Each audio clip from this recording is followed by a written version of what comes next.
부처님은 깨달음을 얻으신 직후 무엇보다 먼저 마음에 대한 이야기를 들려주셨습니다. 마음이 모든 것을 이끌고 마음이 앞서고 마음으로 모든 것이 이루어진다. 우리는 흔히 마음을 내 소유물이라고 생각합니다. 그래서 마음이 흔들릴 때마다 나는 왜 이럴까, 왜 내 뜻대로 안 될까 하며 스스로를 탓합니다. 하지만 부처님은 마음은 결코 우리가 붙들 수 있는 대상이 아니라고 하셨습니다. 마음은 잠시 머물다 떠나는 손님처럼 찾아오는 존재, 스쳐 지나가는 현상일 뿐입니다. 오고 가는 것, 그 자체가 마음의 본래 성질인 것입니다. 하루에도 수없이 많은 감정과 생각이 생겨나고 사라집니다. 갑자기 불편해지고 이유 없이 가라앉고 문득 걱정이 떠오르기도 합니다. 문제는 우리가 이 흔들림을 곧바로 나라고 착각한다는 점입니다. 슬픔이 올라오면 내가 슬픈 사람 같고 불안이 밀려오면 내가 잘못된 사람처럼 느껴집니다. 그러나 부처님은 이것을 마음과 나를 동일시한 착각이라고 설명하셨습니다. 잠시 흔들리는 마음 하나를 나의 전부로 받아들이는 순간 괴로움은 깊어집니다. 사실 우리는 마음이 아니라 마음을 바라보고 있는 관찰자입니다. 이 사실을 이해하는 순간 마음의 파도는 더 이상 우리를 집어삼키지 못합니다. 비가 온다고 하늘이 잘못된 것이 아니듯 파도가 친다고 바다의 본질이 흔들리는 것도 아닙니다. 마음속에 슬픔이 올라왔다고 우리가 슬픈 사람인 것도 아니고 화가 올라왔다고 우리가 성낸 사람인 것도 아닙니다. 그저 감정 하나가 지나가고 있을 뿐입니다. 마음은 본래 변화하는 성질을 지니므로 그 변화의 의미를 붙잡고 늘어지는 것이 오히려 더 큰 괴로움을 만듭니다. 그래서 부처님은 마음이 일어날 때 서둘러 판단하거나 억누르지 말고 지금 이런 감정이 올라오는구나, 지금 이런 생각이 스치고 있구나 하고 조용히 알아차리라고 하셨습니다. 이렇게 바라보는 것만으로도 마음은 서서히 가라앉고 감정의 무게는 자연히 줄어들기 시작합니다. 마음의 주인은 마음이 아니라 그 마음을 바라보는 나입니다. 이 사실을 받아들이는 순간 삶은 달라집니다.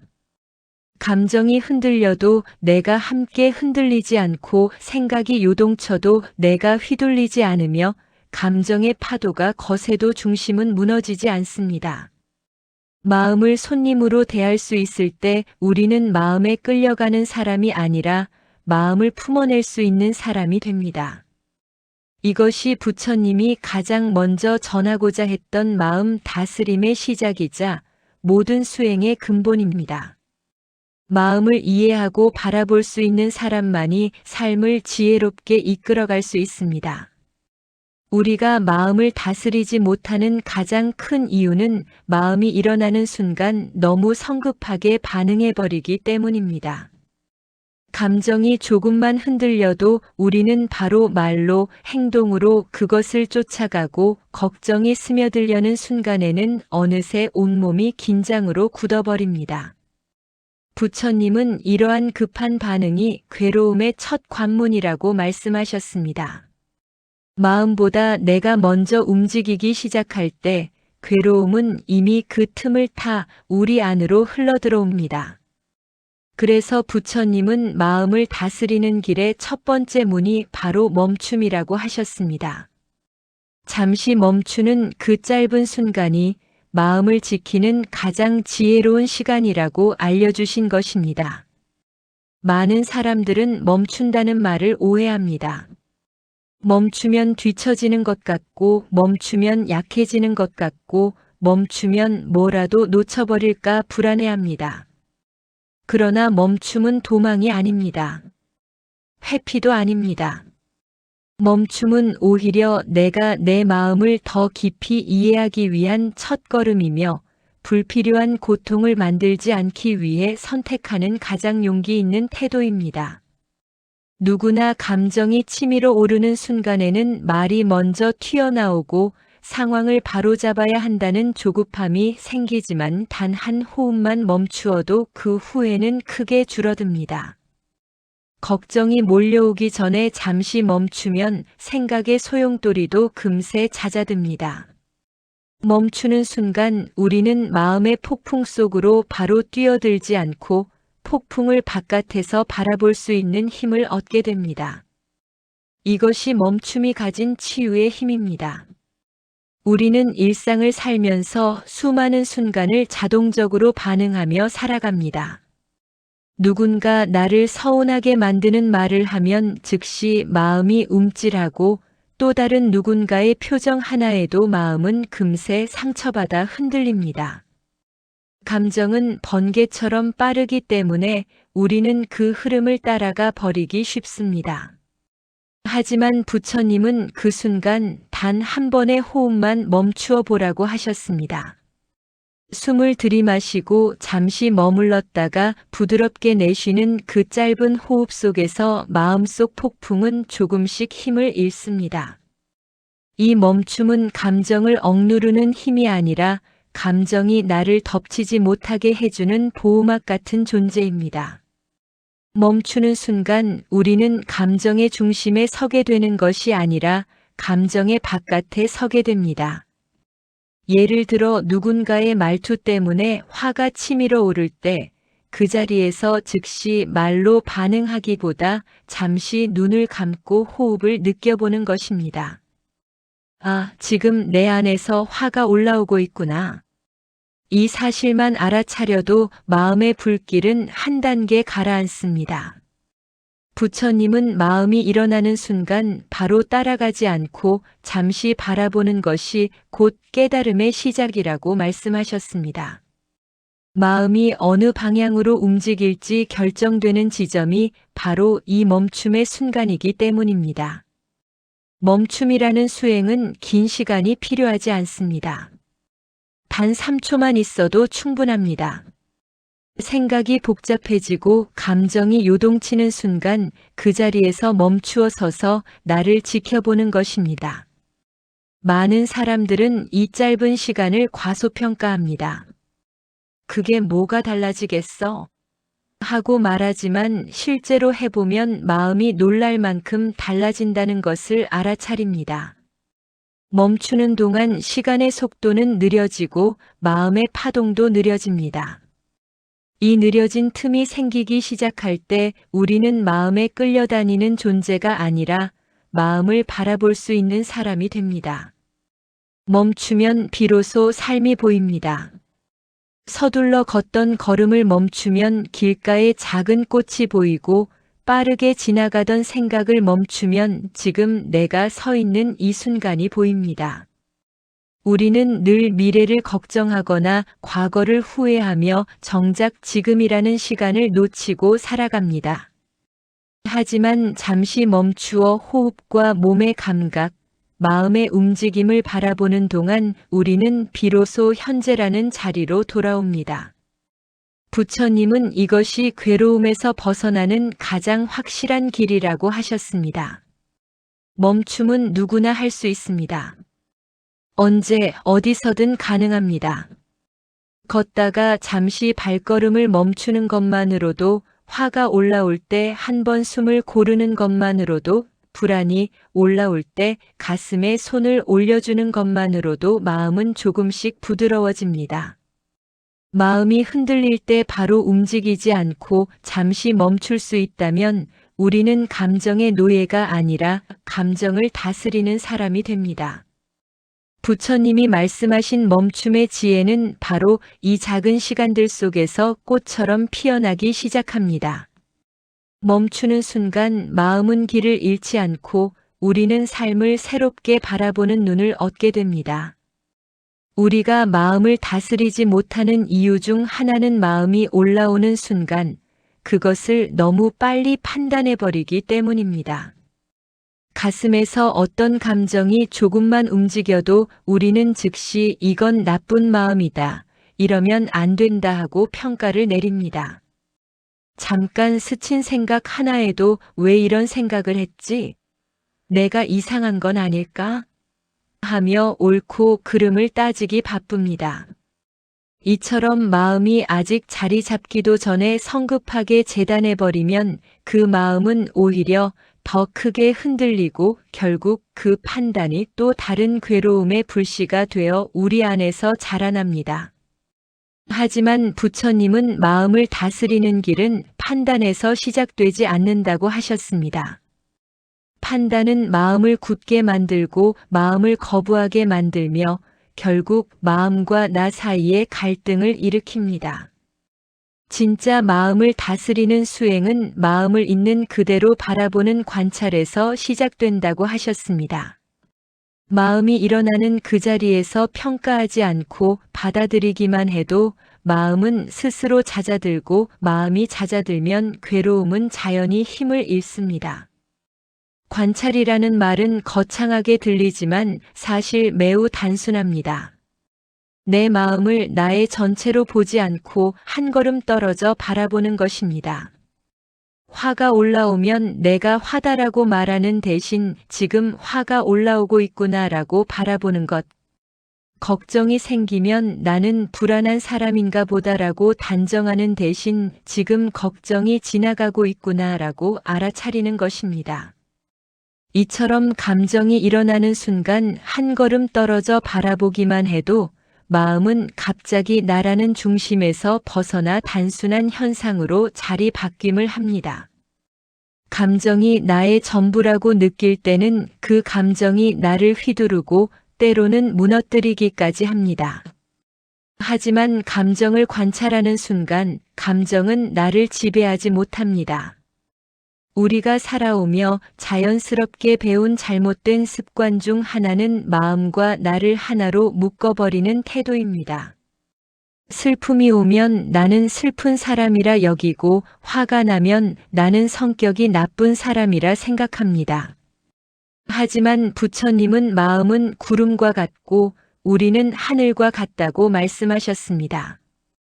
구름은 끊임없이 모이고 흩어지지만 하늘은 변하지 않습니다. 우리 마음속에서 수없이 많은 감정이 출렁여도 그것을 바라보는 나는 흔들리지 않는 하늘과 같은 존재입니다. 이 사실을 진심으로 이해하는 순간 우리는 마음에 억눌리지도 않고 감정에 끌려가지도 않는 자유로운 자리로 이동할 수 있습니다. 많은 사람들이 관찰을 마음을 조용히 해야 한다, 감정을 없애야 한다는 의미로 오해합니다. 하지만 관찰은 마음을 억압하는 기술이 아닙니다. 관찰은 그저 알아차리는 일입니다. 슬픔이 올라오면 슬픔이 있구나 하고 바라보고 불안이 스며들면 불안이 있구나 하고 느껴보는 것입니다. 감정을 억누르는 것은 불을 꺼버리는 것과 같지만 관찰은 불의 성질을 이해하는 것과 비슷합니다. 불을 억지로 끄려 하면 더 크게 타오르고 마음을 억지로 조용하게 만들려 하면 오히려 더 요동칩니다. 마음도 마찬가지입니다. 억압은 마음을 더 불안하게 만들고 거부는 마음을 더 불편하게 만듭니다. 그러나 지금 이런 감정이 올라오고 있구나 하고 부드럽게 인정하는 순간 마음은 마치 바람이 잦아들 듯 조금씩 가라앉습니다. 부처님은 관찰이야말로 마음의 문을 열어주는 첫 열쇠라고 하셨습니다.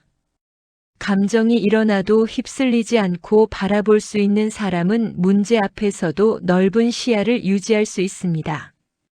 관찰이 깊어질수록 마음의 파도는 잔잔해지고 우리는 더 넓고 깊은 마음의 바다를 만날 수 있습니다. 관찰은 특별한 사람만 하는 고급 수행이 아닙니다. 오히려 일상의 아주 작은 순간부터 시작됩니다. 마음이 갑자기 불편해지는 순간 지금 내 안에서 무엇이 일어나고 있을까? 하고 잠시 들여다보는 것. 누군가의 말 한마디가 마음에 걸렸을 때, 아, 서운함이 있구나 하고 알아차리는 것. 잠들기 전 오늘 하루를 조용히 돌아보며 오늘은 어떤 마음들이 오고 갔는가? 하고 살펴보는 것. 이 작은 실천들은 마음과 거리를 두는 힘을 키워줍니다. 마음을 바라볼 수 있는 사람은 마음에 끌려가지 않습니다. 우리는 감정의 파도 위에서 허우적거리는 존재가 아니라 그 파도를 바라볼 수 있는 사람입니다. 관찰은 마음을 억누르는 힘이 아니라 마음을 자유롭게 하는 지혜입니다. 마음의 움직임을 없애려 하지 말고 그저 바라보십시오. 그러면 마음은 스스로 잦아들고 우리 삶은 한층 더 가벼워지고 더 선명해지고 무엇보다 더 평안해집니다. 이것이 부처님이 알려주신 관찰의 지혜, 마음 다스림의 두 번째 문입니다. 우리가 마음을 괴롭게 만드는 가장 깊은 원인은 사실 감정도 생각도 아닙니다. 부처님은 괴로움의 핵심을 단 하나의 단어로 설명하셨습니다. 바로 집착입니다. 무언가를 반드시 가져야 한다고 붙드는 마음, 누군가가 나를 꼭 이해해줘야 한다고 기대하는 마음, 상황이 반드시 이렇게 흘러가야만 한다고 고집하는 마음.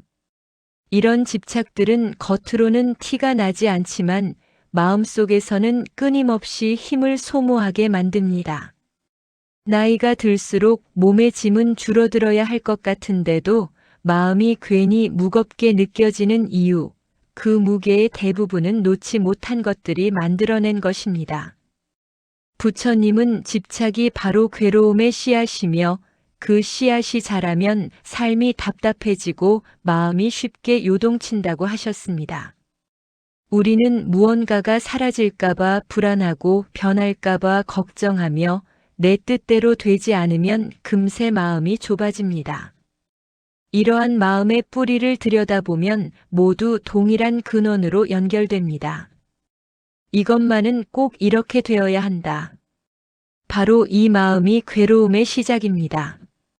사람들은 흔히 내려놓음을 포기라고 오해합니다. 더 이상 노력하지 않는 것처럼 보이고 책임을 버리는 것처럼 느껴지기 때문입니다.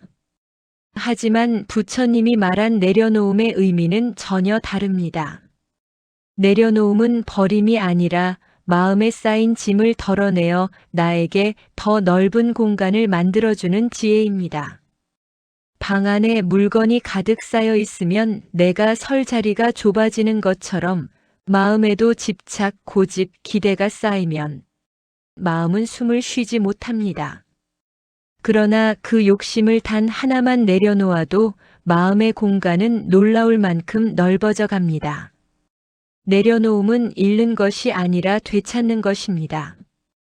우리가 붙드는 것들을 잘 들여다보면 대부분 사라질까봐 두려운 것들입니다. 누군가의 사랑이 끊길까 두렵고 지금의 안정이 무너질까 불안하며 과거에 좋았던 순간이 흐려질까봐 놓지 못합니다. 그러나 부처님은 세상 모든 것은 흘러가도록 되어 있다고 하셨습니다. 꽃이 피면 시들고 강물은 같은 모양으로 흐르지 않으며 계절은 반복해도 똑같은 모습으로 돌아오지 않습니다. 영원히 붙들 수 없는 것을 붙잡으려 할 때 괴로움은 깊어집니다. 흘러가야 할 것을 붙잡는 행위 자체가 고통의 근원입니다. 내려놓음을 실천하기 위해 반드시 해야 할 첫 번째 일은 내가 무엇을 붙잡고 있는지 알아차리는 것입니다. 많은 사람들은 자신이 집착하고 있다는 사실조차 모른 채 마음이 고단해지고 몸이 지치는 경험을 합니다. 예를 들어 자녀가 내 뜻대로 움직이지 않을 때 서운해지는 이유, 배우자의 말투 하나에 상처를 깊이 받는 이유, 나이가 들수록 미래에 대한 불안이 더 커지는 이유. 그 밑바닥에는 한 가지 공통된 기대가 있습니다. 내가 원하는 대로 되어야 마음이 편하다. 하지만 인생은 내 뜻대로 돌아가지 않습니다. 사람도 관계도 날씨도 건강도 모든 것이 끊임없이 변합니다. 그 변화를 붙잡는 순간 괴로움이 만들어지고 그 변화를 인정하는 순간 평안이 생겨납니다. 집착을 붙든 채 수행하려 하면 마음은 조금도 가벼워지지 않습니다. 하지만 집착을 조금만 내려놓기 시작하면 마음은 놀라울 만큼 넓어지고 깊어집니다. 누군가가 나를 완벽히 이해하지 않아도 괜찮고 뜻대로 되지 않아도 괜찮다는 여유가 생깁니다. 부처님은 이것을 무집착의 자유라고 부르셨습니다. 무집착이란 아무것도 가지지 않는 상태가 아니라 모든 것을 있는 그대로 둘 수 있는 상태입니다. 강물이 흘러가듯 바람이 불듯 삶의 흐름을 억지로 조정하지 않고 자연스럽게 흘러가도록 맡기는 것입니다. 그 순간 마음은 비로소 자신의 자리를 되찾습니다. 내려놓음은 단번에 완성되는 수행이 아닙니다. 그러나 아주 작은 것부터 시작할 수 있습니다. 오늘 하루 동안 마음을 무겁게 했던 생각 하나를 내려놓는 일, 누군가에게 억지로 이해받으려는 마음을 놓아주는 일, 이미 끝난 일을 붙들고 스스로를 탓하는 습관을 멈추는 일, 이처럼 마음의 짐을 조금씩 덜어내다 보면 어느 순간 마음이 훨씬 넓어져 있음을 알게 됩니다. 부처님은 욕심을 억지로 버리라고 하지 않으셨습니다. 단지 욕심이 괴로움의 원인이라는 사실을 보라고 하셨습니다. 제대로 보이면 자연히 내려놓을 수 있기 때문입니다. 억지로 애쓰지 않아도 지혜가 자라면 욕심은 힘을 잃습니다. 내려놓음은 마음을 가볍게 하고 마음이 가벼워지면 삶도 가벼워집니다. 삶이 가벼워지면 행복은 저절로 우리 곁에 머무르게 됩니다. 이것이 내려놓음의 지혜이며 마음을 자유롭게 하는 길입니다. 집착이라는 무거운 짐을 내려놓는 순간 우리는 비로소 삶의 흐름과 조화를 이루며 자유롭게 걸어갈 수 있게 됩니다. 사람들은 평생을 살아오면서 남을 배려하고 책임지기 위해 참 많은 노력을 기울입니다. 가족을 위해 참고 견디고 자녀의 앞날을 위해 희생하며 배우자나 주변 사람들에게 부담을 주지 않으려 감정도 조용히 눌러둡니다. 특히 지금 60대 전후의 세대는 나보다 남을 먼저라는 가치관 속에서 젊은 시절을 지나왔기 때문에 스스로를 뒤로 미루는 삶이 너무나 자연스러운 방식이 되어 있습니다. 그러나 부처님은 이러한 삶의 태도 속에서 사람들이 정작 가장 중요한 한 사람, 즉 자기 자신을 잊고 살아가고 있다는 사실을 조용히 일깨워 주셨습니다. 자비란 남에게만 베푸는 마음이 아니라 반드시 나에게 먼저 돌아와야 하는 마음이라고 부처님은 강조하셨습니다. 남을 위해 헌신하는 따뜻함은 훌륭한 미덕이지만 자기 자신에게는 유난히 인색한 마음은 결국 괴로움을 깊게 만드는 씨앗이 됩니다. 우리는 타인의 실수에는 관대합니다. 그러나 정작 자신의 실수에는 유난히 냉정하고 작은 허점에도 나를 붙잡고 질책하기를 멈추지 않습니다. 몸이 지쳐 쉬어야 하는 순간에도 이 정도는 버텨야지라고 스스로를 몰아붙이고 마음이 힘들어도 다들 참고 사는데 나는 왜 이럴까 하며 자신을 더욱 힘들게 합니다. 부처님은 이러한 태도가 마음을 점점 메마르게 하고 스스로를 지치게 만드는 가장 빠른 길이라고 하셨습니다. 나를 돌보지 않은 채 남만 돌보는 마음은 결국 어느 순간 멈추고 맙니다.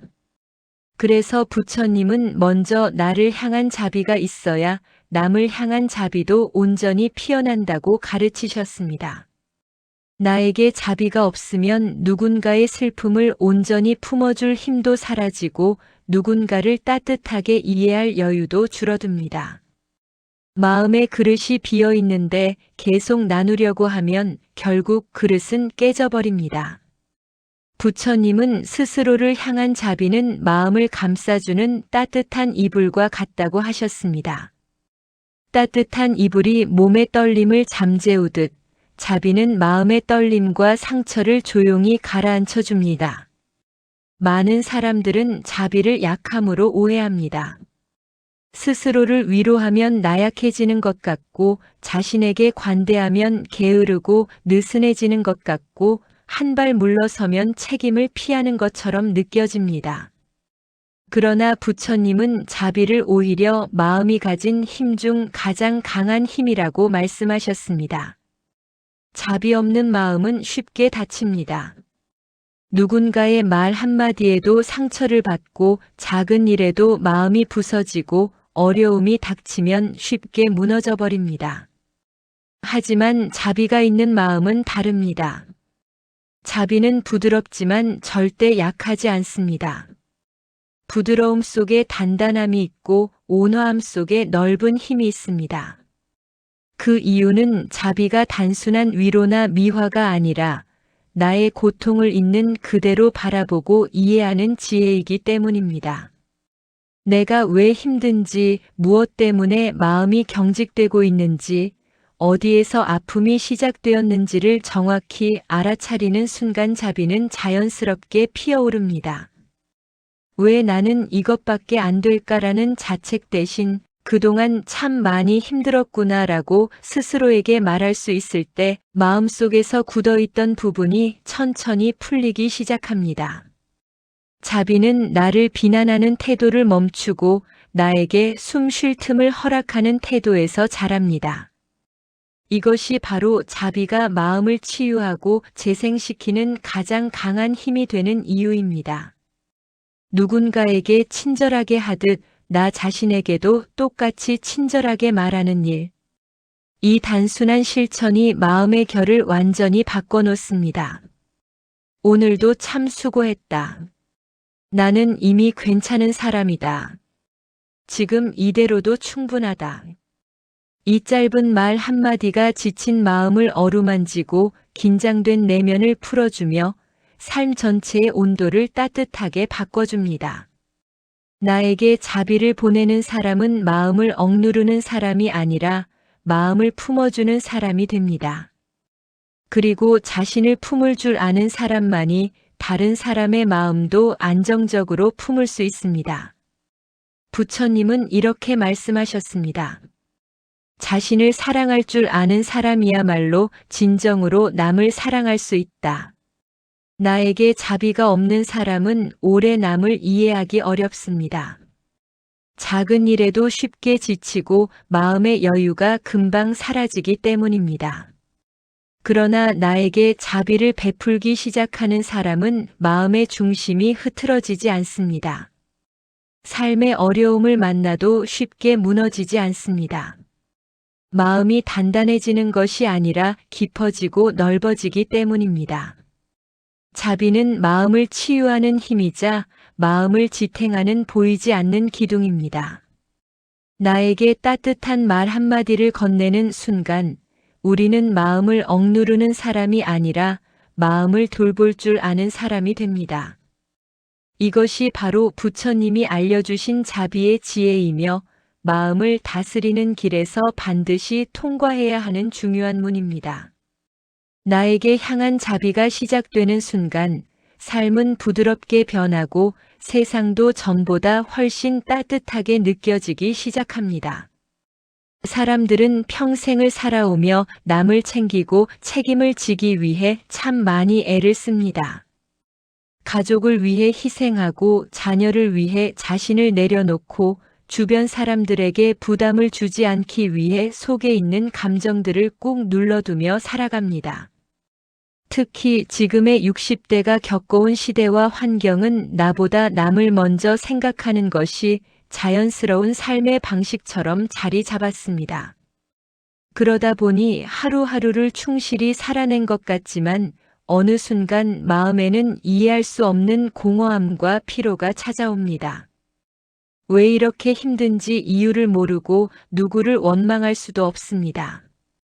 부처님은 바로 이 지점에서 우리가 놓치고 있는 중요한 사실을 알려주셨습니다. 그것은 나 자신에게 향해야 할 자비를 잊고 살아왔다는 것입니다. 자비란 남에게 베푸는 선한 마음으로만 알려져 있지만 부처님은 자비의 첫 방향은 반드시 나 자신이어야 한다고 말씀하셨습니다. 내가 돌봄을 받지 못한 채 남만 돌보는 삶은 오래 지속될 수 없으며 결국 나를 소진시키는 삶이 되고 만다고 부처님은 일찍이 통찰하셨습니다. 우리는 남의 실수에는 너그러우면서도 정작 자기 자신에게는 매우 엄격합니다. 작은 실수 하나에도 내가 왜 이랬을까 하며 며칠이고 마음을 괴롭히고 몸이 지쳐 무리가 오는데도 이 정도는 참고 해야지라며 스스로를 몰아붙입니다. 마음이 힘들어도 남들도 다 버티는데 내가 왜 이럴까라는 말로 자신을 질책하곤 합니다. 하지만 부처님은 이런 태도가 마음을 더 메마르게 한다고 하셨습니다. 자비는 타인을 향하는 것이 아니라 먼저 나에게 향해야 하는 마음이라는 것입니다. 나를 따뜻하게 대하지 못하는 사람은 남에게도 오랜 시간 따뜻한 마음을 유지할 수 없습니다. 마음속 그릇이 비어 있는데 다른 사람에게 무언가를 주려 하면 결국 지치고 맙니다. 부처님은 스스로를 향한 자비를 마음을 덮어주는 따뜻한 이불에 비유하셨습니다. 차가운 새벽에 이불이 몸을 보호하듯 자비는 지친 마음을 감싸고 회복시키는 가장 기본적인 힘입니다. 이러한 마음의 덮개가 없는 사람은 사소한 상처에도 쉽게 흔들리고 작은 말에도 크게 마음이 상합니다. 많은 사람들은 나에게 자비를 베푸는 것을 약함이라고 생각합니다. 스스로를 위로하면 느슨해지는 것이 아닐까, 나에게 관대해지면 스스로 나태해질까 걱정합니다. 그러나 부처님은 자비를 오히려 가장 강한 마음의 힘이라고 말씀하셨습니다. 왜냐하면 자비는 단순히 스스로를 위로하는 행동이 아니라 나의 고통을 정확히 바라보고 이해하는 지혜이기 때문입니다. 내가 요즘 왜 이렇게 지쳤는지, 무엇 때문에 마음이 굳어가고 있는지 알아차리는 순간 자비는 자연스럽게 일어납니다. 왜 이렇게 약해졌지? 라는 자책 대신 그동안 참 많이 버텼구나 라고 말할 수 있을 때 마음은 서서히 풀리고 따뜻해집니다. 이러한 자기 자비는 마음을 흐트러뜨리는 것이 아니라 오히려 마음을 단단하게 만드는 회복력의 근원이 됩니다. 부드러움은 약함이 아닙니다. 진정으로 강한 사람만이 부드러울 수 있습니다. 자비는 마음의 뿌리를 강화하고 삶의 풍파에도 쉽게 흔들리지 않는 내적 안정감을 길러줍니다. 나에게 자비를 베푸는 일은 결코 거창할 필요가 없습니다. 누군가에게 하듯 나 자신에게도 따뜻하게 말하는 것, 그 단순한 실천에서 시작됩니다. 오늘도 참 수고했다. 나는 이미 괜찮은 사람이다. 지금의 힘듦도 지나갈 것이다.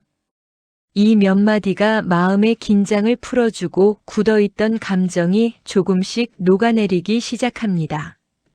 마음의 바깥뿐 아니라 안쪽까지 부드러운 여유가 생기고 삶을 바라보는 시선도 자연스레 따뜻해집니다. 부처님은 말씀하셨습니다. 자신을 사랑할 줄 아는 사람만이 남을 사랑할 수 있다. 나에게 자비가 없는 사람은 결국 남에게도 자비를 오래 유지하기 어렵습니다. 마음의 힘이 바닥나기 때문입니다. 그러나 나를 위한 자비가 시작되는 순간 마음은 다시 숨을 쉬기 시작하고 삶은 조금씩 가벼워집니다. 내가 나를 감싸 안을 수 있을 때 비로소 세상도 더 부드럽게 느껴집니다. 나를 향한 자비는 이기심이 아니라 삶을 지탱하는 가장 깊은 지혜입니다. 이 지혜가 자리 잡는 순간 우리는 더 이상 마음을 억누르는 사람이 아니라 마음을 품어주는 사람이 됩니다. 부처님이 가르쳐 주신 자비의 문은 바로 이런 변화에서 시작됩니다. 나에게 따뜻한 말 한마디를 건네는 그 순간 마음의 온도는 조용히 그리고 확실히 변해갑니다. 사람의 마음은 바람 부는 날의 나뭇잎처럼 끊임없이 흔들립니다. 누군가의 말 한마디에 하루의 기분이 무너지고 예상하지 못한 일이 생기면 걱정이 파도처럼 밀려옵니다.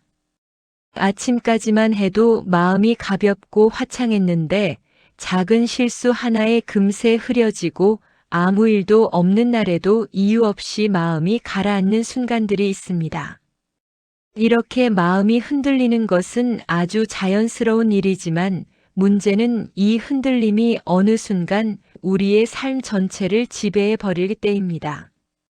부처님은 이 흔들리는 마음 속에서 중심을 잃지 않는 힘을 평정심, 즉 흔들려도 무너지지 않는 마음의 지혜라고 설명하셨습니다. 바람이 불어도 뿌리가 깊은 나무는 흔들릴 뿐 쓰러지지 않듯이 평정심은 마음의 뿌리를 단단하게 만들어주는 힘입니다. 감정이 일어나도 그 감정에 내가 사라지지 않는 힘, 변화 속에서도 나의 중심이 주저앉지 않는 힘. 이 힘이 바로 수행의 성숙이며 평정심의 본질입니다. 많은 사람들은 평정심을 감정이 없는 상태로 오해합니다.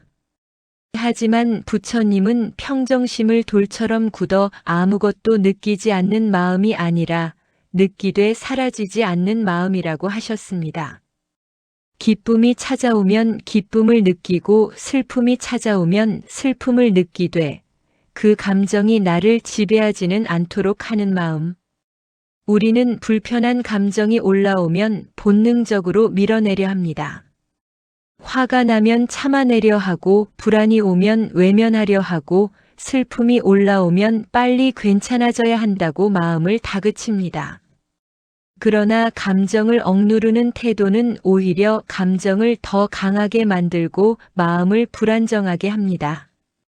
부처님은 감정을 없애는 것이 아니라 감정 속에서 자신을 잃지 않는 것, 이것이 평정심의 시작이라고 하셨습니다. 바람을 막는 것이 아니라 바람이 불어도 뿌리가 흔들리지 않는 나무처럼 내 마음의 중심을 깊게 가꾸는 것입니다. 평정심을 기르는 데 있어 가장 중요한 방법은 감정을 있는 그대로 바라보는 관찰의 자세입니다.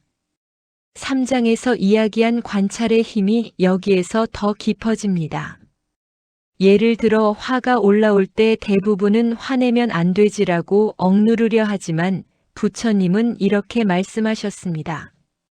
지금 화가 일어나고 있음을 알아차릴 때 화는 이미 힘을 잃기 시작한다. 즉 화가 나면 안 된다가 아니라 지금 내 안에 화가 올라오고 있구나라고 바라보는 것입니다. 이 한 걸음 떨어져 보는 태도가 감정을 나의 일부에서 잠시 지나가는 현상으로 바꾸어 놓습니다. 감정은 결국 파도와 같습니다. 일고 사라지고 다시 일고 또 사라집니다. 그러나 평정심은 그 파도를 바라보는 바위의 마음입니다. 파도는 흔들리지만 바위는 움직이지 않습니다. 또한 평정심은 삶을 있는 그대로 받아들일 때 자라납니다. 일이 뜻대로 흘러가지 않을 때 우리의 마음은 조급해지고 그 조급함이 괴로움으로 확대됩니다. 하지만 부처님은 삶은 언제나 우리의 뜻과 다르게 흐를 수 있다고 하셨습니다. 파도가 바다의 속성인 것처럼 예상치 못한 일들이 일어나는 것은 삶의 자연스러운 흐름입니다. 우리는 파도를 없앨 수 없지만 파도에 휩쓸리지 않는 법은 배울 수 있습니다. 이 받아들임의 태도가 바로 평정심입니다. 억지로 통제하려 하지 않고 억지로 바꾸려 하지 않고 흐르는 것을 흐르는 대로 두는 지혜입니다. 평정심이 깊어질수록 우리는 감정의 높낮이에 따라 삶이 흔들리지 않는 자유를 얻게 됩니다. 기쁘다고 너무 들뜨지 않고 슬프다고 너무 무너지지 않는 마음. 이것은 냉정함이 아니라 균형의 지혜, 부처님이 말씀하신 중도의 마음입니다. 평정심은 하루아침에 생기지 않습니다. 그러나 작은 순간부터 길러낼 수 있습니다. 누군가의 말에 마음이 흔들릴 때 한 호흡 멈추며 지금 나는 흔들리고 있구나 하고 알아차리는 것. 서운함이 올라올 때 바로 반응하지 않고 마음의 움직임을 바라보는 것. 마음이 무거워질 때 억누르지 않고 조용히 느껴보는 것. 이런 작은 실천들이 마음의 중심을 서서히 깊고 넓게 만듭니다. 그렇게 어느 날 문득 깨닫게 됩니다. 예전에는 큰 파도처럼 느껴졌던 감정이 이제는 작은 물결처럼 보이기 시작한다는 사실을, 누군가의 말에도 크게 흔들리지 않고 예기치 않은 일이 생겨도 삶을 침착하게 바라볼 수 있는 자신을 발견하게 됩니다. 부처님은 말씀하셨습니다. 마음이 고요한 자는 세상의 어떤 변화도 두려워하지 않는다. 평정심의 길은 삶을 무덤덤하게 만드는 길이 아닙니다. 오히려 삶을 더 선명하게 보게 하고 더 깊이 이해하게 하고 더 자유롭게 움직이게 해주는 지혜의 길입니다. 마음이 흔들려도 중심을 잃지 않는 힘, 이것이 평정심이며 마음 수행에서 반드시 거쳐야 하는 또 하나의 중요한 문입니다. 마음을 다스리는 일은 결코 특별한 순간에만 이루어지는 것이 아닙니다. 부처님은 마음 수행이란 거창한 의식이나 깊은 산중에서의 명상 속에서만 이루어지는 것이 아니라 우리가 매일 반복하는 일상 속 작은 순간들 안에서 자연스럽게 피어난다고 말씀하셨습니다. 많은 사람들은 마음 공부라고 하면 절에 가서 장시간 좌선을 하거나 며칠씩 묵언을 해야 한다고 생각합니다. 그러나 부처님은 그런 비범한 순간보다 오히려 아무렇지 않게 지나가는 일상의 틈 속에서 수행의 진정한 가능성이 자란다고 하셨습니다. 우리가 하루를 살아가는 동안 마주하는 아주 짧은 순간들, 숨 쉬는 순간, 걷는 순간, 감정이 스쳐 지나가는 순간, 하루를 마무리하는 순간, 이 소박한 순간들이 바로 수행의 문이며 그 문을 열기 위해 필요한 것은 기술이나 지식이 아니라 단지 마음을 살피려는 조용한 의지입니다. 작은 수행의 첫걸음은 아침의 마음을 어떻게 시작하느냐에 있습니다. 하루의 기운은 아침의 첫 생각에서 만들어지고 그 생각은 온종일 우리 마음의 색을 결정합니다. 눈을 뜨자마자 걱정이 떠오르면 그 불안이 하루 전체의 그림자를 드리우고 반대로 작고 따뜻한 감사가 떠오르면 그 온기가 하루를 지탱하는 힘이 됩니다. 그래서 부처님은 아침을 마음을 세우는 가장 중요한 시간이라고 하셨습니다. 아침에 침대 가장자리에서 잠시 눈을 감고 천천히 호흡을 들이마시고 내쉬는 것, 그리고 오늘 하루는 조금 천천히, 조금 부드럽게 살아보자라고 나에게 말하는 것. 이 짧은 행위는 하루의 마음을 세우는 등불이 됩니다. 아침 수행은 고요함을 억지로 만드는 것이 아니라 마음에게 하루를 편안히 출발할 수 있는 길을 열어주는 것입니다. 두 번째 작은 수행은 감정에 이름을 붙이는 일입니다. 우리는 감정이 올라올 때 그 감정에 완전히 휩쓸려 이유도 모른 채 힘들어지는 경우가 많습니다. 그러나 감정이 올라오는 순간 조용히 지금 나는 조금 서운하구나, 걱정이 스며들고 있구나라고 말해보면 감정은 즉시 그 힘을 잃기 시작합니다. 마치 어둡던 방에 작은 불빛을 켜는 것처럼 감정에 이름을 붙이는 것은 마음속 어둠을 부드럽게 밝혀주는 수행입니다. 부처님은 감정은 알아차리는 순간 약해진다고 하셨습니다.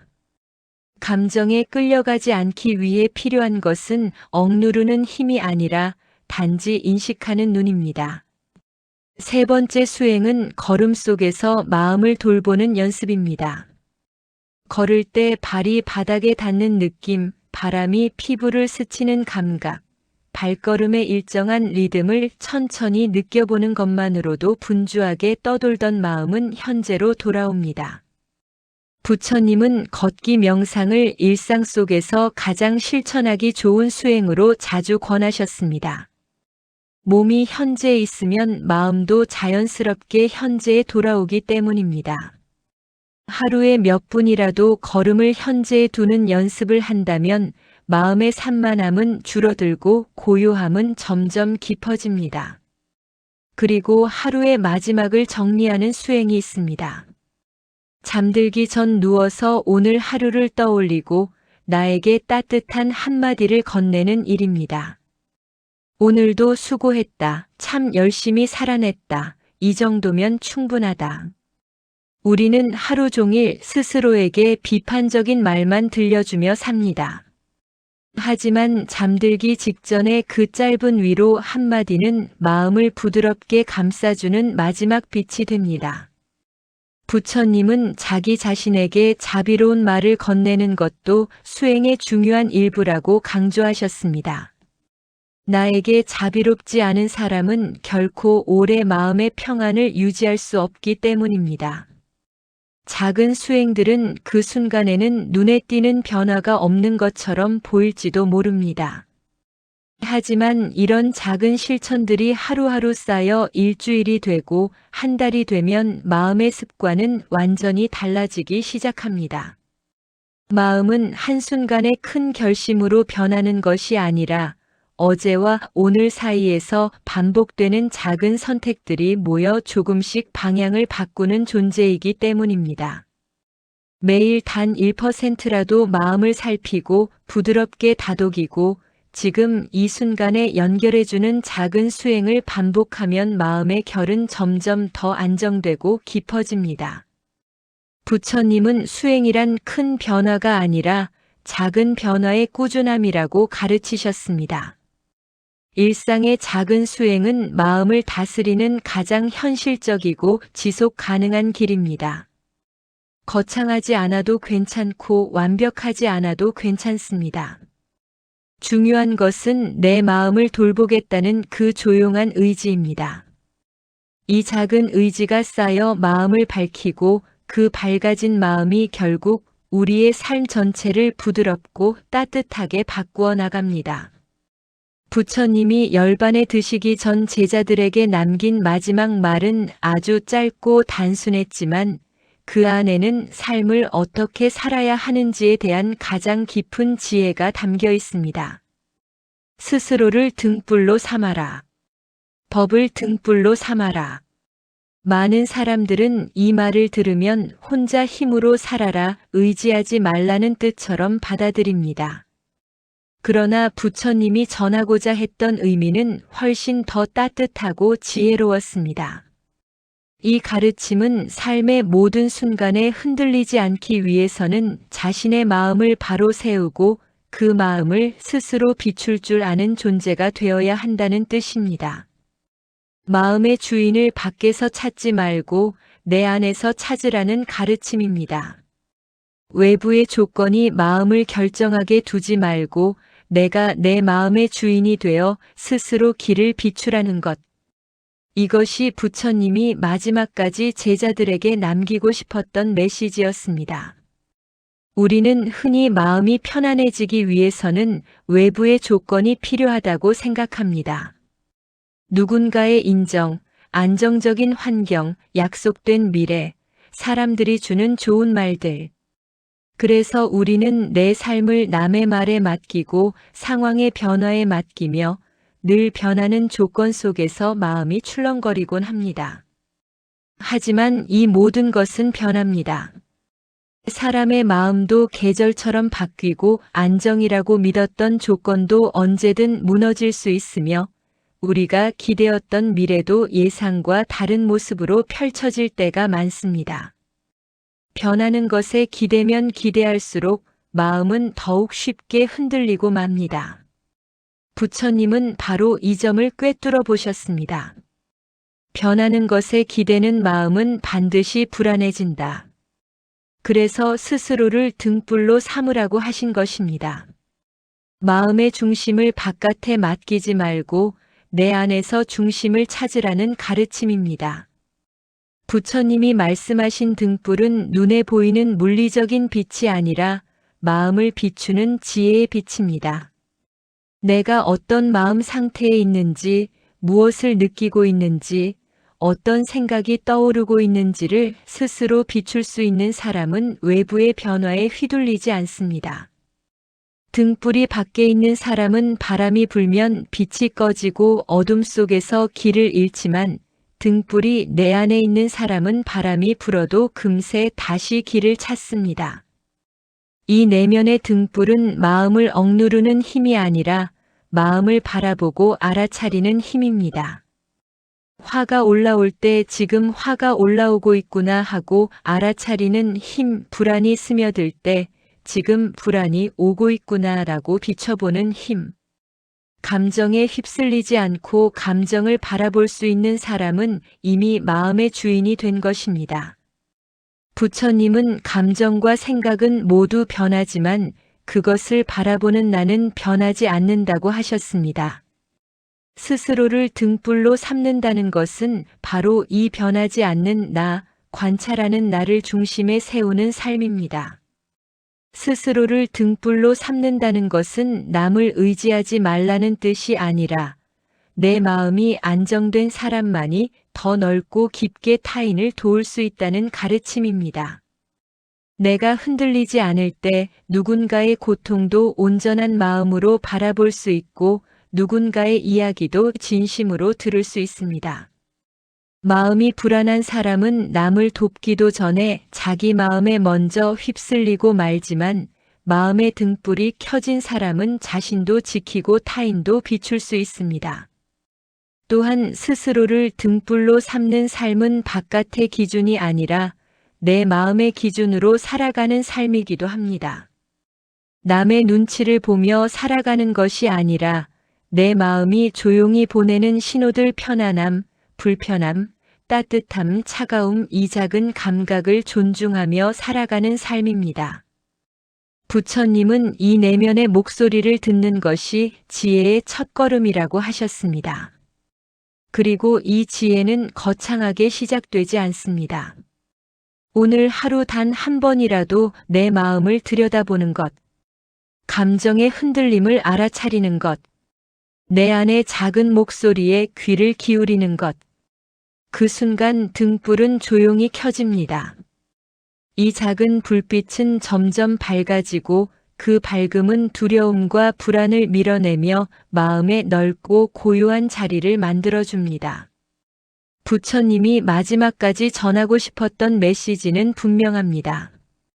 삶의 방향을 남에게 맡기지 말라. 세상의 흐름에 맡기지 말라. 흔들리는 마음에 맡기지 말라. 내 안의 등불을 스스로 켜는 사람은 어떤 어둠 속에서도 길을 잃지 않으며 어떤 풍파가 와도 다시 일어설 수 있습니다. 이것이 바로 스스로를 등불로 삼는 삶, 그리고 마음의 주인이 되는 길입니다. 우리는 지금까지 부처님이 전하신 마음 다스림의 여러 길을 차근차근 걸어왔습니다. 마음이 주인이 아니라 잠시 머물다 가는 손님이라는 사실을 이해했고 흔들림 앞에서 바로 반응하지 않고 잠시 멈추는 지혜를 배웠습니다. 또한 감정을 억누르지 않고 조용히 관찰하는 눈을 틔웠으며 내려놓음의 지혜를 통해 마음속에 쌓인 무거운 짐을 조금씩 덜어냈습니다. 자기 자신에게 먼저 자비를 건네는 법을 배웠고 일상의 작은 수행을 통해 지금 이 순간에 머무르는 힘을 길렀습니다. 감정의 바람이 불어도 중심을 잃지 않는 평정심을 익혔고 결국에는 스스로를 등불로 삼아 마음의 주인이 되는 길에 다가섰습니다. 이 모든 가르침은 별개의 길이 아니라 서로 맞물려 하나의 큰 흐름을 이루며 그 흐름은 우리를 더욱 깊고 고요한 마음의 자리로 이끌어줍니다. 하지만 이 많은 길을 단번에 완성해야 한다고 생각할 필요는 전혀 없습니다. 마음 공부는 속도로 이루어지지 않습니다. 부처님은 수행을 아주 먼 길을 하루아침에 건너는 것이 아니라 한 걸음 한 걸음 천천히 내딛는 과정이라고 하셨습니다. 오늘 마음이 조금 흔들렸다면 그 흔들림을 알아차린 것만으로도 수행은 이미 시작된 것입니다. 오늘 내려놓지 못했다면 그건 역시 괜찮습니다. 내일 다시 내려놓아 보겠다는 마음만 있어도 수행은 앞으로 나아갑니다. 수행의 길에는 실패가 없고 매 순간이 새롭게 시작할 수 있는 자리이기 때문입니다. 우리가 해야 할 일은 완벽해지는 것이 아니라 그저 마음을 향해 조용히 방향을 틀어주는 일입니다. 그 작은 방향 전환이 삶의 흐름을 조금씩 바꿉니다. 매일 마음을 1%만 돌보아도 그 작은 변화가 쌓여 어느 날 문득 놀라울 만큼 넓고 고요한 마음을 발견하게 됩니다. 그렇게 마음이 밝아지면 삶도 자연스럽게 함께 밝아집니다. 마음을 다스리는 여정은 끝이 없습니다. 그러나 그 여정은 언제나 지금 이 자리에서 시작됩니다. 언젠가가 아니라 오늘, 내일이 아니라 지금 이 순간의 나에게서 출발합니다. 오늘 마음이 조금 가벼워졌다면 그것으로 충분합니다. 오늘 단 한 번이라도 내 마음을 바라볼 수 있었다면 그 순간이 바로 수행의 완성입니다. 수행은 결과로 측정되는 것이 아니라 마음을 향해 한 걸음 내디디려는 그 따뜻한 의지 자체에서 의미가 생깁니다. 우리는 살아가며 수없이 흔들리지만 그 흔들림 속에서 다시 중심을 세우는 연습을 해왔습니다. 이제는 마음이 무너질 듯 흔들릴 때도 그 흔들림을 알아차리고 잠시 멈추며 부드럽게 다시 일어설 수 있습니다. 이것이 수행이 쌓여 만든 힘입니다. 여러분의 마음 안에는 이미 작은 등불이 켜져 있습니다. 때로는 바람이 세게 불어 그 불이 흔들릴 때도 있지만 완전히 꺼지는 법은 없습니다. 우리는 이 여정을 통해 그 불꽃을 다시 곧게 세우는 법을 배웠으며 앞으로도 그 불빛을 더욱 밝게 지켜갈 수 있습니다. 이제 남은 일은 크지 않습니다. 그저 하루하루 마음의 등불을 잃지 않는 일, 그리고 마음을 향해 조용히 귀를 기울이는 일입니다. 부처님의 가르침은 여러분의 마음을 지켜주는 부드러운 등불이 되어 앞날의 길을 밝히고 삶을 더 깊고 평온한 자리로 이끌어줄 것입니다. 마음 다스림의 여정은 끝이 아니라 새로운 시작입니다. 오늘도 내일도 그리고 그 다음 날도 우리는 다시 마음을 향해 걸어갈 수 있습니다. 그 걸음 하나하나가 여러분의 삶을 더 넓고 더 따뜻한 방향으로 이끌어 줄 것입니다. 부디 이 길 위에서 여러분의 마음이 편안하기를, 여러분의 등불이 언제나 환하게 빛나기를 진심으로 바랍니다.